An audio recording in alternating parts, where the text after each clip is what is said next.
हर साल मई जून के महीने में बस्ती नामक गांव में भयानक गर्मी पड़ा करती थी। बारिश ना होने के कारण वहां का जल स्तर काफी कम हो जाता था, इसलिए पंपों में पानी नहीं रहता था। अम्मा, नल का पानी फिर से चला गया। बाल्टी में पानी होगा, उससे जाके नहा ले।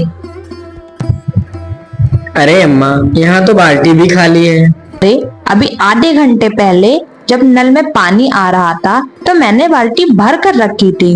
काजल मैडम जी उसी पानी से नहा ली होंगी और हमारा लड़का तो ऐसे ही गंदा रह गया।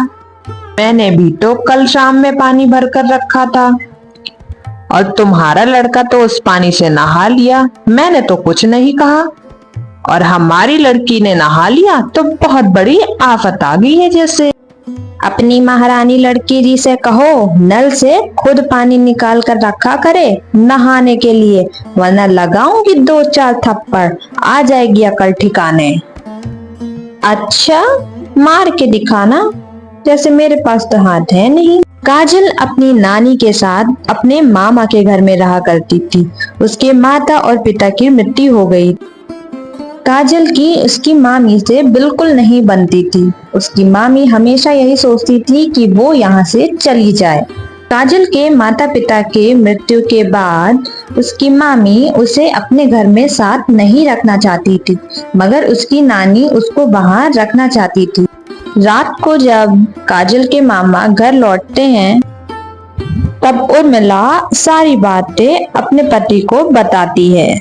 आज तो आपकी भांजी मुझसे लड़ने को तैयार हो गई थी। मैंने उससे बस इतना ही कहा था कि कुएं से पानी आज तू निकाल ले, बस महारानी जी चिढ़ गई और लड़ने लगी। वो तो ये कहो राजू घर पे था, उसने कुएं से पानी निकाल कर मुझे दिया। माँ ने कुछ नहीं कहा। वो तो बस काजल की ही तरफदारी करती हैं, उन्हें मैं कहाँ अच्छी लगूंगी। वो तो कहिए कि राजू घर पे था, उसने मुझे इस तरह उर्मिला झूठ बोलकर अपने पति को गुस्सा दिला देती है। रामलाल गुस्से में अपनी माँ के कमरे में जाता है और अपनी माँ और भांजी के कपड़े सारे फेंक देता है बाहर। मामा, आप हमें घर से क्यों बाहर निकाल रहे हैं? तुम लोग यहाँ से बाहर निकलो और जहाँ जाना है वहाँ जाओ। काजल और उसकी नानी सरपंच जी के पास अपने बेटे रामलाल की शिकायत करने पहुंच जाती हैं, लेकिन वे वहां जाते ही देखती हैं कि सरपंच जी को उसकी बहू ने पहले से ही रिश्वत देके अपने पक्ष में करवा लिया है। रामलाल और उर्मिला और उनका बेटा उन्हें धक्के मारकर घर से बाहर निकाल देते हैं। नानी, अब हम कहाँ जाएंगे? काजल बेटा, मैं तेरी मौसी यानी कि अपनी छोटी बेटी के घर चलते हैं। वो हमें जरूर मदद करेगी, हमें ऐसी हालत में देखेगी तो जरूर हमारा सहारा बनेगी। भरी दोपहरी में काजल की नानी धूप में चलते चलते गर्मी के कारण बेहोश हो जाती है। काजल इधर उधर पानी खोजने के लिए चली जाती है, लेकिन उसे कहीं भी पानी नहीं मिलता। आसपास सब का सब सूखा ही पड़ा था। वह कोशिश करती है कि उसे शायद ही कहीं पानी मिल जाए, लेकिन नहीं, उसे पानी तो कहीं दूर दूर तक नजर ही नहीं आ रहा था। लेकिन उसने हार नहीं मानी। वह और आगे बढ़ती चली गई जब तक उसे पानी का कोई स्रोत न दिखे। वह आगे गई तब उसने देखा, उसे एक कुआं दिखा। वह जल्दी से कुएं के पास पहुंच गई और जब कुएं में उसने झांक कर देखा तो उसमें तो पानी ही नहीं था, वह कुआं सूखा था। हार मानकर काजल अपनी नानी के पास आकर खड़ी हो गई। वह इंतजार में थी कि कोई राहगीर उसकी मदद करे। तभी एक लड़का वहां से गुजर रहा था। उसने जल्दी से जाकर उससे पूछा, सुनो, मेरी माँ को अस्पताल पहुंचा दो और बदले में तुम मुझसे ढेर सारा सोना ले लेना। देर बाद वो नौजवान काजल और उसकी नानी को हॉस्पिटल पर छोड़ ही देता है। अस्पताल में काजल की नानी का कुछ दिनों तक इलाज चलता रहता है और उसकी नानी ठीक हो जाती है। नानी जी, अब हमें मौसी के घर जाकर उन पर बोझ बनने की जरूरत नहीं है। हमारे पास एक जादुई कुआं है जिससे हीरे निकलते हैं। हम उन हीरों को बेचकर अपना गुजारा कर लिया करेंगे। काजल जल्दी से जाकर उस कुएं से हीरे निकालना शुरू कर देती है। अपनी जरूरत के मुताबिक उस कुएं से हीरे निकालती रहती है और उसे एक जगह इकट्ठा कर कर रख लेती है। उसके बाद काजल शहर में जाती है बाजार और वहां जाकर हीरो को बेच देती है और उसी हिसाब से पैसे अपने साथ ले आती है।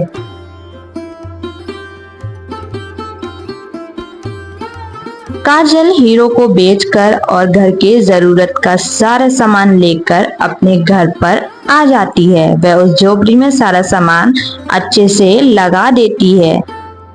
वो नौजवान जब भी उस रास्ते से गुजरता तब वह काजल से मिलकर जरूर जाता था। एक दिन राजू ने काजल को बहुत सुंदर कपड़े पहने बाजार में उस नौजवान के साथ घूमते हुए देख लिया और देखकर वह तुरंत अपने घर पे अपने बापू से जाकर सारी की सारी बातें बता दी। जब वो लोग गांव के बाहर झोपड़ी में रह रहे हैं तो उनके पास इतने पैसे कहाँ से आए?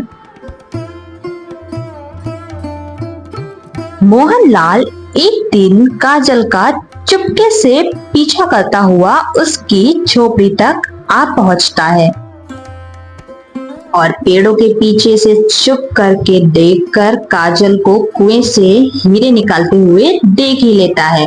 ये सब देखने के बाद वह जल्दी जल्दी अपने घर की ओर निकल पड़ता है।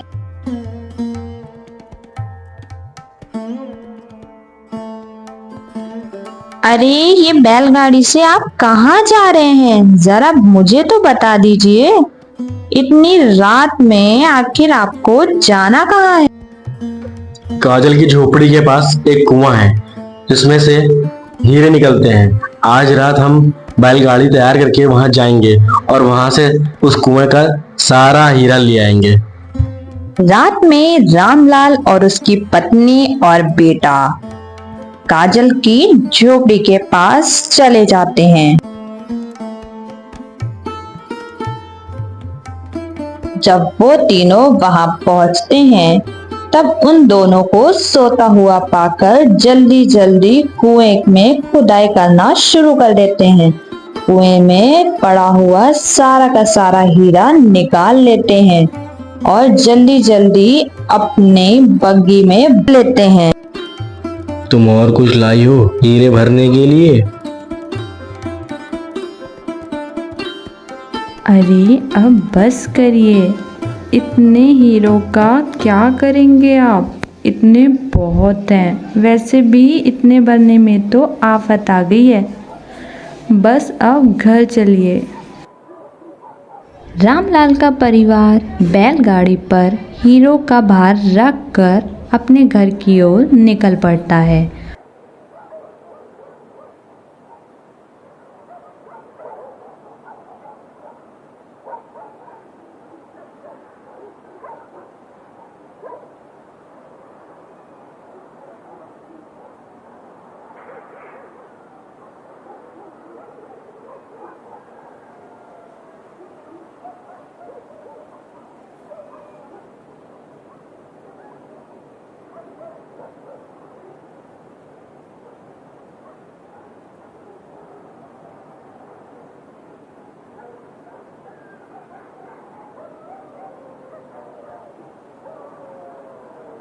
रात में डाकुओं की टोली उसी रास्ते से गुजर रही होती है। उन डाकुओं की नज़र मोहनलाल के परिवार के ऊपर पड़ती है और वह उनके परिवार को मारकर उनका चुराया हुआ सोना वो चुरा कर ले जाते हैं।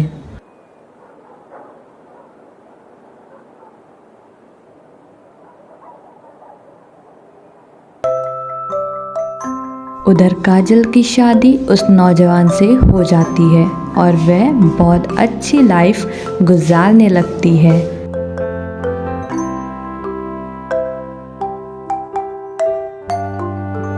किसी ने सच ही कहा है, बुरे कर्मों का फल बुरा ही होता है।